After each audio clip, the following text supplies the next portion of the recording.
Bom, pessoal, vamos dar continuidade agora falando sobre a organização dos servos dentro da sociedade feudal.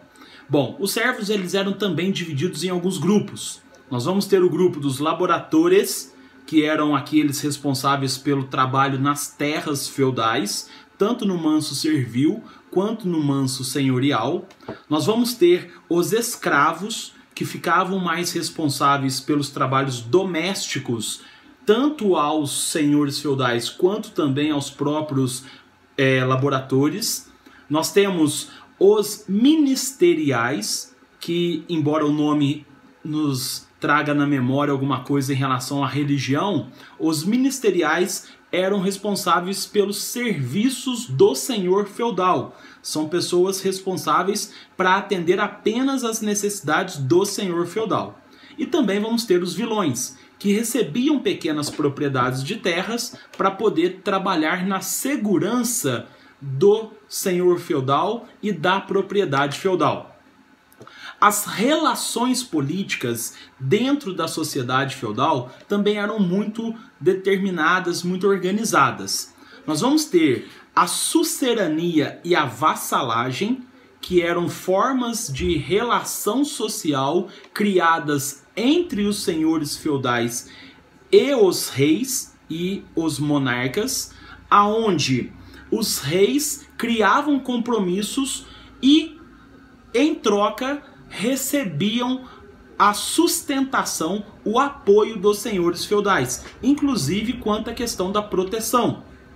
Dentro dessa relação de sucerania e vassalagem, nós vamos ter também a investidura, que era uma cerimônia aonde se concedia ao vassalo, ao senhor feudal, o direito de propriedade de um feudo. O rei é quem determinava quem seriam os responsáveis pelas propriedades de terra. Então, para que se formalizasse essa posse, acontecia aquilo que nós chamávamos de investidura.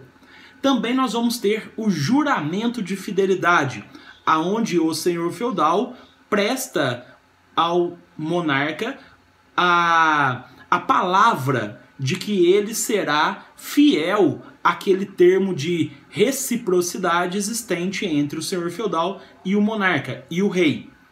Então essas relações tinham que ficar muito bem claras e que todos tivessem conhecimento. Por isso, as cerimônias que permitiam tanto a investidura quanto o juramento de fidelidade.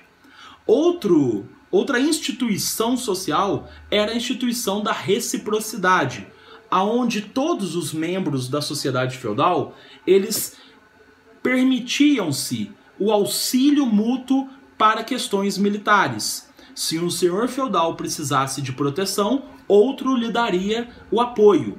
E quando este precisasse, também receberia a retribuição. Também vamos ter a hospedagem. As viagens naquele período eram muito longas, então quando um visitante chegava, ele seria recebido por um senhor feudal, por alguém, para que ele pudesse se hospedar enquanto ele estivesse em descanso da viagem. A participação nos tribunais dos iguais, a justiça também era muito parcial. Portanto, se você precisasse de alguém para lhe defender, esse alguém também deveria ser recíproco em uma outra necessidade. E por fim, a participação nas cerimônias de armamento dos cavaleiros. Toda vez que um cavaleiro fosse elevado a esse cargo, elevado a esse grau, todos os membros da sociedade feudal estariam presentes para que pudessem prestigiar, a formação de um novo cavaleiro.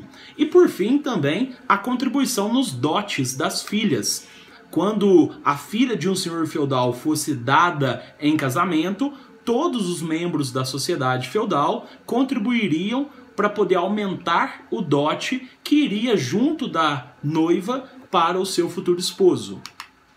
A igreja na Idade Média. Nós já falamos que a igreja tinha como principal função formar a mentalidade da sociedade feudal. Então a igreja tinha um papel muito importante na ordem da sociedade feudal. E como que essa igreja se organizava, como que essa igreja surgiu, como que foi a formação dessa igreja medieval? Aí a gente precisa ir lá no período de formação do cristianismo para a gente entender um pouco mais como foi a história de crescimento da igreja na Idade Média. Nós podemos até pegar um trecho da Bíblia para poder complementar o nosso estudo. É assim que está escrito na Bíblia, na carta dos Romanos. E perseveravam na doutrina dos apóstolos e na comunhão, e no partir do pão e nas orações.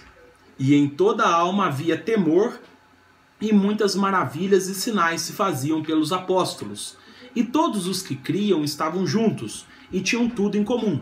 E vendiam suas propriedades e bens, e repartiam com todos, segundo cada um havia de mister. E perseverando unânimes, todos os dias no templo, e partindo pão em casa, comiam juntos com alegria e singeleza de coração, louvando a Deus e caindo na graça de todo o povo. E todos os dias acrescentava o Senhor à igreja aqueles que se haviam de salvar. Esse trecho bíblico, ele é muito bom para a gente poder ilustrar como que o início da igreja cristã, ele vai ser totalmente ignorado, totalmente abandonado pela igreja na Idade Média. Enquanto a igreja primitiva, a igreja dos primeiros tempos, se dedicava aos homens, se dedicava à união fraterna dos membros da igreja, a igreja na Idade Média, ela é totalmente seletiva. Ela vai ter seleção para poder atrair os seus membros, ela vai se dedicar a aumentar a riqueza da instituição igreja, ela vai se unir aos poderosos, e essa vai ser a tônica, essa vai ser a característica da igreja medieval. Uma igreja elitista, uma igreja excludente, ela não se importava com a comunidade servil, ela não se importava com a comunidade popular, e também vai ser uma igreja rica, uma igreja que vai fugir muito dos preceitos de pobreza do início da era cristã. Então nós precisamos olhar a igreja medieval como uma igreja totalmente transformada em relação aos seus primórdios.